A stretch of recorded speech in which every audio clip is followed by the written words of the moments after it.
Greetings, everybody. It's the 15th of February. Happy Valentine's Day, everybody. Uh, the stalling from the Democrats has gotten more skilled. It's not particularly. They're still learning how to do it, but they're picking it up pretty fast, especially with Kash Patel, who is still not the director of the FBI. Every week without him is a good week. He poses a lot of dangers to the ability of people like me, you and me, to do our jobs and what we need to do to keep this, whatever is left of the republic, running. And so I'm glad that he's not there, and it gives us more time. Unfortunately, a bunch of the other nominees went through. Every single one that was up for a vote this week went through, and so it is looking much more likely that he will go through. The standards have been loosening over these early months. The Republicans really haven't done their part. And we could have had a very different world where they were more emboldened in Congress if one vote had gone differently on that Hegseth nomination. But it did not, and we have to figure out a way to keep on living. But this is at this point it's more a matter of delay than anything else. Our real goal now, at this point, when it comes to pressuring our representatives, is to have a government shutdown in order to starve the beast. So speaking of that, we have some statements from Hakeem Jeffries that were made that really have to be responded to. I have heard other people advising, and I would give this same advice, that even if we do not live in his district, on some level he does represent us. He represents the party that our representatives belong to, or maybe not, but he is the leader of the Democratic Party, and we should all make sure to make some noise about this. I will put a script for you in the description of something. I've emailed this myself, but you can change the parts of it in order to fit your needs, because we really need to get in touch with him about these statements that he made. Namely, he made statements to the effect that his hands were tied and there was nothing that he could do, which is just plainly false, as we have seen from the Republicans for decades. They are a talented party that is in the minority, can do a lot to obstruct the agenda of the majority party, especially at this moment where it's so divided and small. So we should definitely be seeking to play on their problems in order to have the government shut down. And that is one of the pieces of advice that I gave to him, as well as politely telling him to not go on the media and blab about how you feel in despair, because you are in a position of leadership and you need to show a can-do attitude. You have to show that you are ready to focus on solutions. I hold myself to a higher standard than that. I don't have a particularly big audience right now, maybe 10 people. I hold myself to a higher standard than that. So, anyway, that is a task. That's some homework about Jeffrey's statement. So, something big happened this week as well, which is Trump did what we all knew he would. He sold out Ukraine. Uh, he made a bunch of statements about how he had zero commitment to support Ukraine militarily anymore.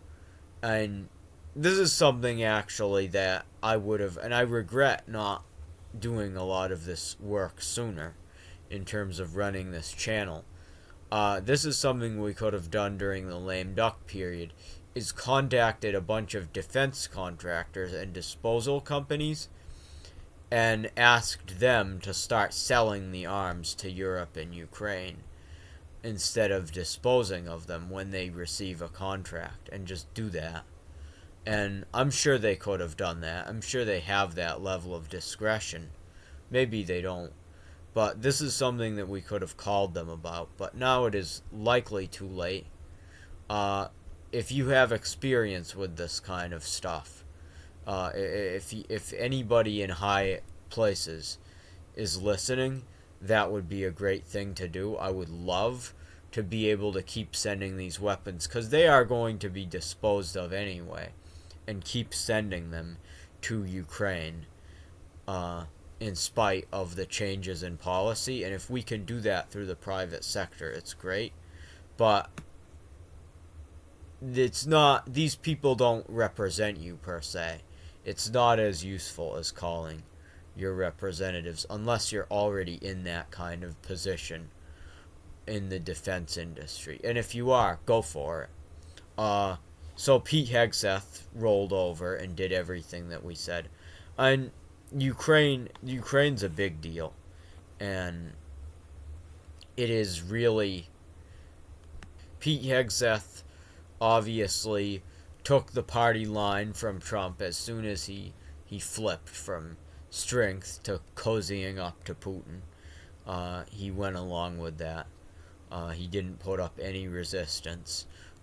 We always knew that that was going to happen with Pete Hegseth. My main concern was about the American people with him, not about Ukraine, because that was our support there, other than through the private sector.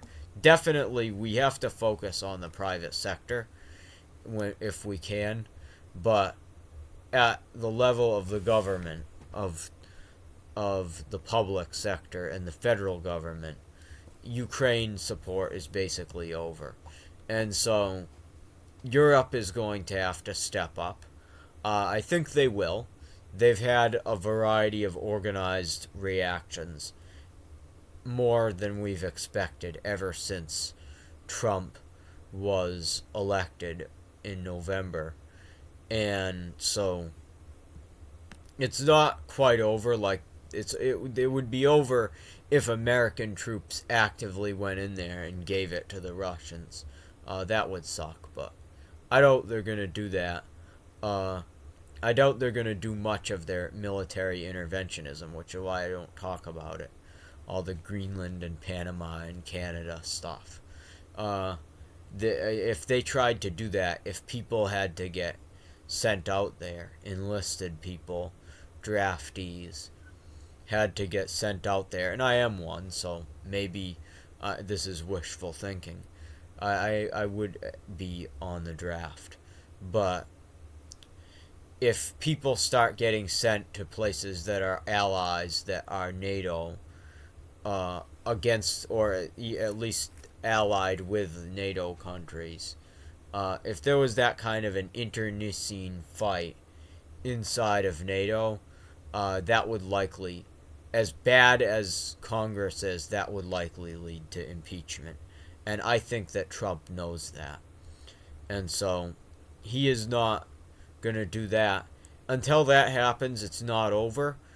We should still take private sector approaches to what they're trying to do.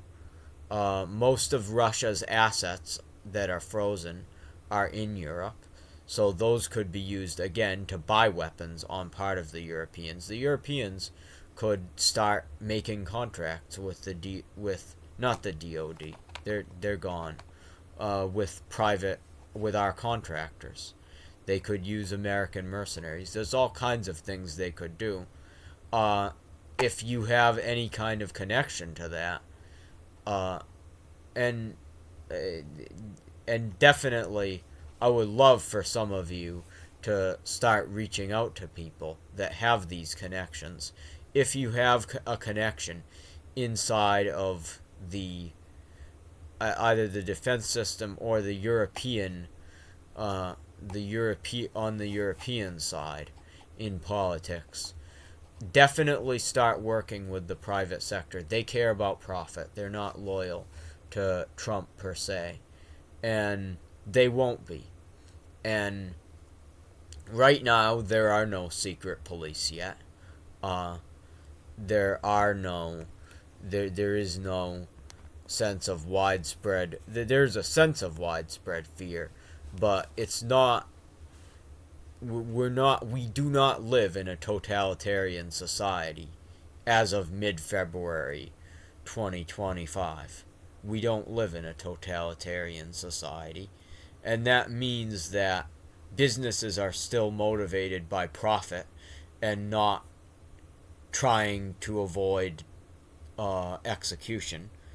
And so definitely try to make those deals now while you still can, and get these weapons. This is really your time to shine, Europe. Make deals. Do what you need to do.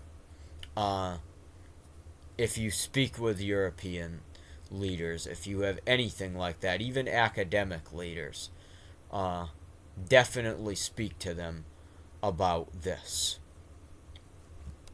So let's remember finally, I'm going to talk about our North Star, and I'm going to talk about the current moment that we're in. Our North Star is to break up the cult so effectively, the cult that allowed this to happen, so effectively that Republicans are willing to do the logical thing, their constitutional duty, and impeach Donald Trump.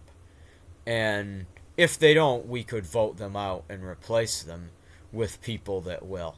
So that is the North Star that I have in mind, is sometime in 2026 or 2027, we can have him impeached, and Vance as well, and he is too integrated. I thought that he was going to be a star of light. He tried to push back against the J6th pardons, but he is probably somebody that we should impeach as well, because we're in a position now where the main vector of this attempt to overthrow the government is not coming from Trump. I predicted that it wouldn't. I predicted that it would be somebody else because of his cognitive decline this time. And it is coming from Elon Musk. And because of that, I am sure that there are plenty of connections between him and J.D. Vance. And so that is impeachable as well. And so, like, Mike Johnson's a coward. I would be willing to have him as president for 4 years. There are things that once we get past Vance, it does get a little bit better. So that's our North Star. So what is this current moment that we're in of February, late January? We're in the critical stage where we get to see whether a future is even possible for this country. And it hasn't been going as bad as I imagined. My expectations were so low, so depressing, that I have been pleasantly surprised over and over and over again. I'll give you an example of what I expected. One of the things that I expected was a Saddam-style purge of the legislature within the first week of the Trump administration. That was something that I was considering as possible. And that could have, that happened 6 days into Saddam's administration in Iraq. And I was expecting something similar, and we didn't get that. Instead, we've seen servility from the Republican side, but they have made no attempt so far to remove anyone on the Democratic side, or even anybody that happens to disagree with them on an appointment. They have made no effort to do so. And that is something that I'm surprised by. The courts have been able to do their job in this environment, at the very least without physical violence. Their ability to enforce it has been kind of hit or miss. I have heard stories about court orders being disobeyed, but I'm going to give some context on that makes it a little bit that we're not quite there yet, which is that these court orders are, so far, the plaintiffs, not the plaintiffs, the defendants in these court cases have been attempting to make excuses for the time that it has taken them to comply with the orders, rather than outright spitting in the face at the authority of the court, which they do not do outside of, in public they've done it, but so far it seems like posturing. It could become a bigger problem later, but so far they are afraid enough of the courts for whatever reason. Maybe because they're afraid of us, perhaps the public. I don't know why, but they have shown the courts enough respect that they are actually bothering to make excuses to them, and so it has not been as bad as I expected in multiple ways. And I guess that's one of the advantages of going into this with such low expectations. And most people that have low expectations, they don't notice when things get better because they're not on the lookout for that. But I have been. I come in with low expectations. I expect things to suck, but I expect to be pleasantly surprised as well. It's bizarre, and it's something that I've gained from having a relationship with God for this time. One of the advantages of that is that I expect the worst, and I check the news. I check the news in order to see if things are as bad as I expect. Sometimes it seems like they are, but so far, usually, there has been some kind of mitigating factor. They've gone slower than I expected, but they've still gone too fast to really do it. They're in that Goldilocks zone that makes them vulnerable. And so I'm grateful for a lot of things. I'm grateful that there's no centralized leadership to this because of Trump's Alzheimer's and the time that we were able to have bought for us because of COVID and because of the Biden administration. I'm grateful for a lot of things, and take care, everybody. Good luck. God bless. And I'll see you again tonight or tomorrow with a reading from my research paper. Then I'll see you again with the news next week. Bye, everybody.